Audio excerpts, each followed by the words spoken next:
आज मैं आप लोगों के लिए small towns and the river का जो है एक्सप्लेनेशन लेकर आई हूँ। जैसा कि आप लोग यहाँ ऑलरेडी देख सकते हैं कि यहाँ पर एक एक पैरा का जो एक्सप्लेनेशन है मैं आप लोग के लिए लेकर आऊँगी। सो फर्स्ट पैरा जो कि यहाँ से यहाँ तक है उसका है explanation.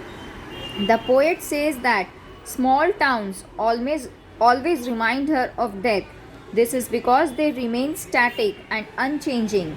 Her home town Pasighat, that is situated in calm and peaceful surroundings with trees all around, is always the same. It is unaffected by the change of seasons, whether it is summer when the dust swirls about or it is winter when the wind makes a lot of noise as it blows hard down the gorge or narrow valley between hills and mountains. Her hometown and other small towns like it remain unchanged.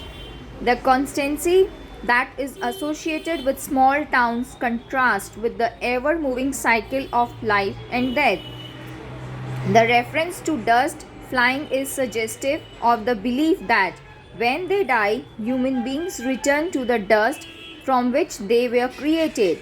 The wind howling is an example of zoomorphism. Zoomorphism is a figure of speech or literally device that means giving the qualities or features of an animal or bird to someone or something that is not an animal or bird.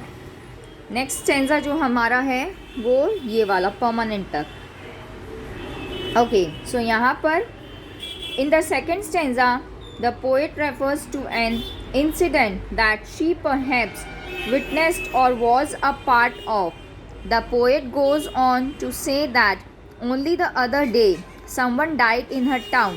The poet and the other people of her town wept together because in small towns people are very close knit, and so when a death takes place, the whole town mourns the loss of the deceased person.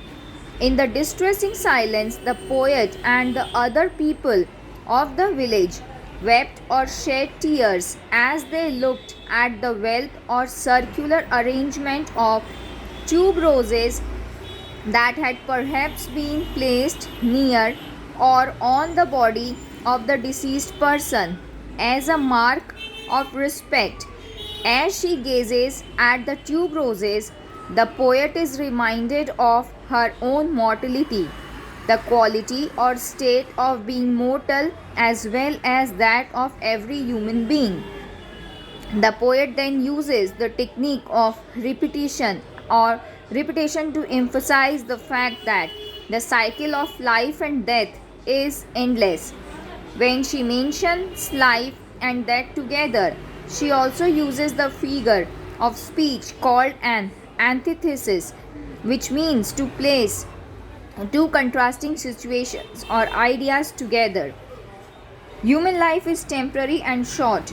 Only the rituals that are a part of human life and are carried out by human beings are permanent.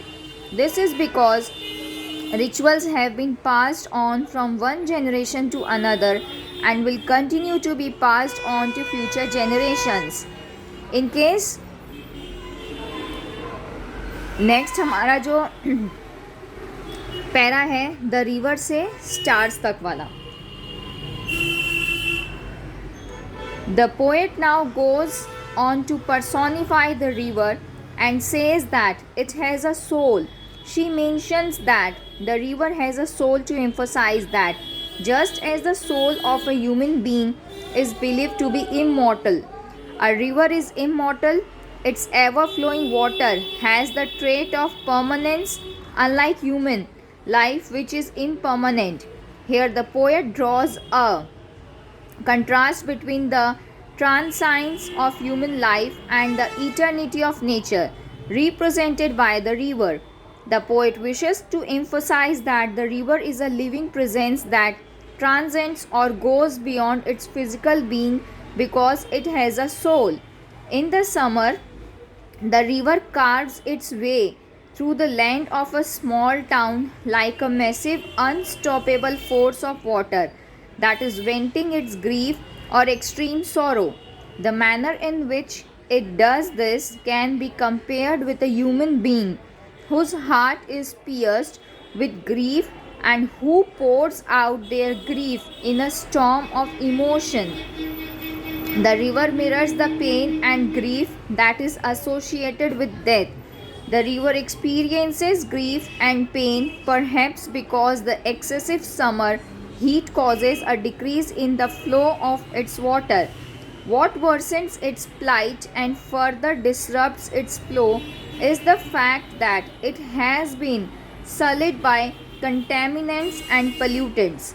Using the technique of repetition to emphasize her point, the poet says that she sometimes thinks that the river actually holds its breath because it is so choked with the pollution that human beings have subjected it to. On a deeper level, the river also feels choked because of the erosion of tradition, culture, and spirituality, which has led to a lack of respect for the sacredness of rivers in particular and nature in general. The river holds its breath as though it is searching for a land where it can be as pure as it used to be, a land that is untouched by the corrupting, polluting influence of human beings, a land where the water is so pure, crystal clear and transparent that one can see the fish swimming in its depth and the reflection of the stars in the night sky. It could also be that the river is on the quest for something beyond the tangible, something deeper and meaningful. As it searches for this, it pauses and holds its breath in anticipation of finding a spiritual realm that is represented by fish and stars, which inhabit different domains of the natural world. It ends this quest when it meets with the sea. Next हमारा जो stanza है the river से लेके mortality of water. The poet begins with a refrain, which means that she repeats the line, "The river has a soul," to emphasize that it is a living entity or presence that is immortal and transcends or goes beyond its physical existence. Even though the flow of its water gets disrupted due to the heat of summer or contaminants, it lives on and does not die. As the river flows through the town and then continues to flow beyond the edge of the town, it is very aware of the fact that it is immortal because it possesses an ancient wisdom. It is immortal because of the existence of the water cycle.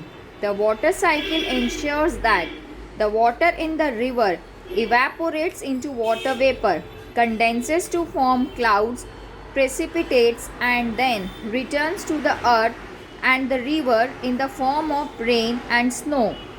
Hence, right from the first drop of rain that falls on the parched earth to the mist or small droplets of water suspended in the air above mountain peaks, water is immortal.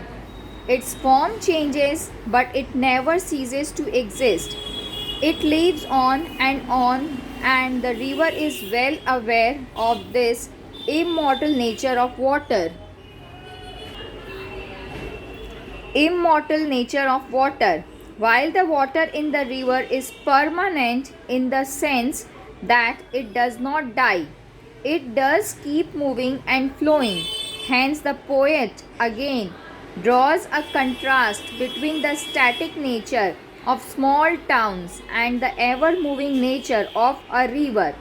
She does so using a technique called juxtaposition, where two things, concepts, ideas, etc., are placed side by side, giving us the opportunity to compare them and spot similarities or differences between the two.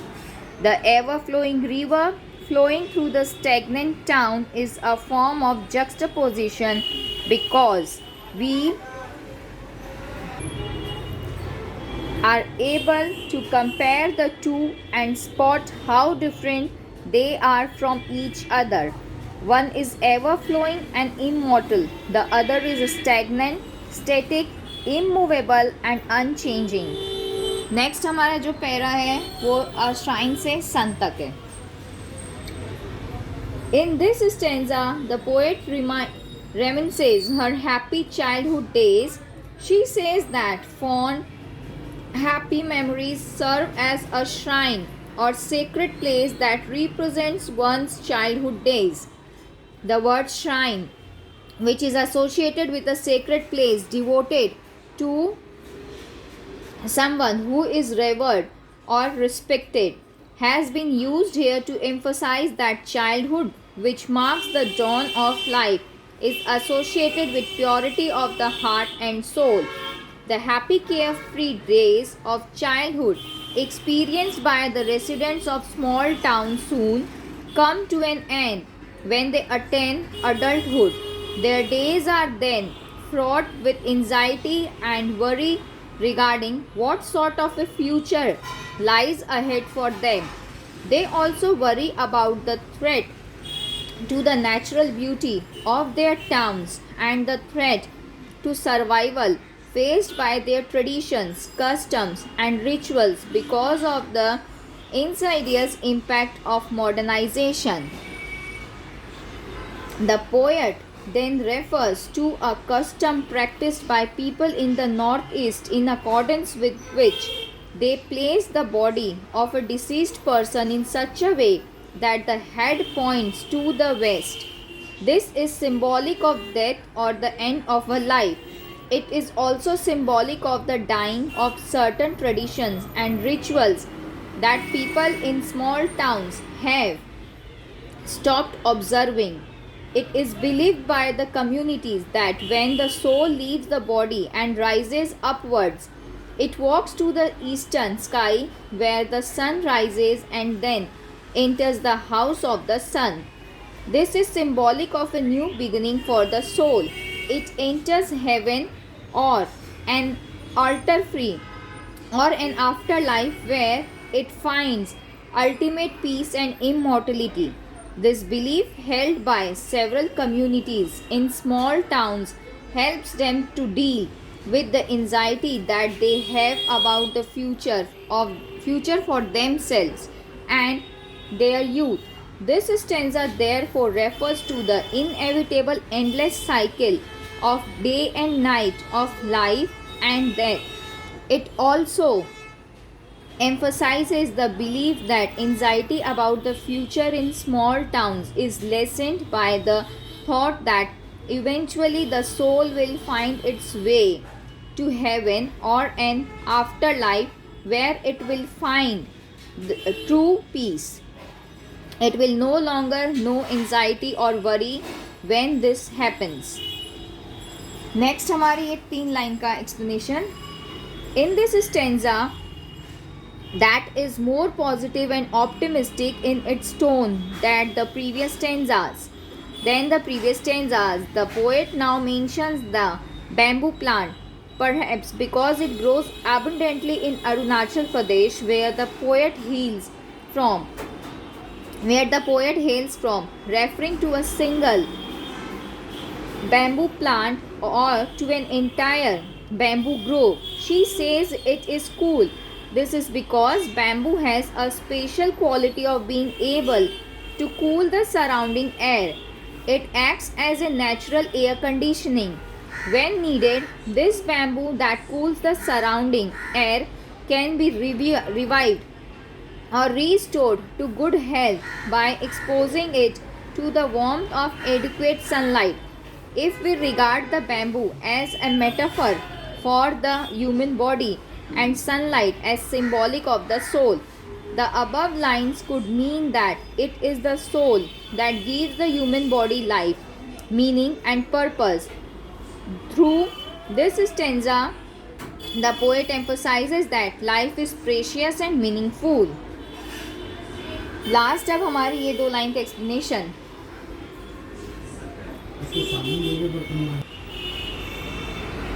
The poet concludes her poem by stating that people in small towns who live by rivers that are symbolic of permanence, soulfulness, or timelessness and continuity strive to transcend or go beyond the limits of their mundane, everyday existence.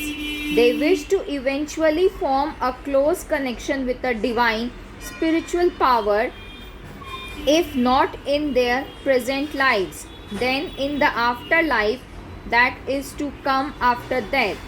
This stanza also refers to pantheism, which is the belief that God and the universe are identical and that God exists in all natural things. The Adi tribal community of Arunachal Pradesh, which Manang Daik belongs to, believes in pantheism.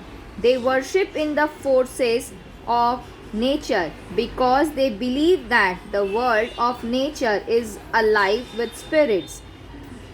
Hence, when the poet says that people in small towns want to walk with the gods, she also means that being very closely connected with nature, people in small towns commune and connect with God through the rivers, trees, mountains, fish, stars, and every being and entity that forms part of the natural world, that is an inseparable part of the lives and very existence of people in small towns. With close reference to the poem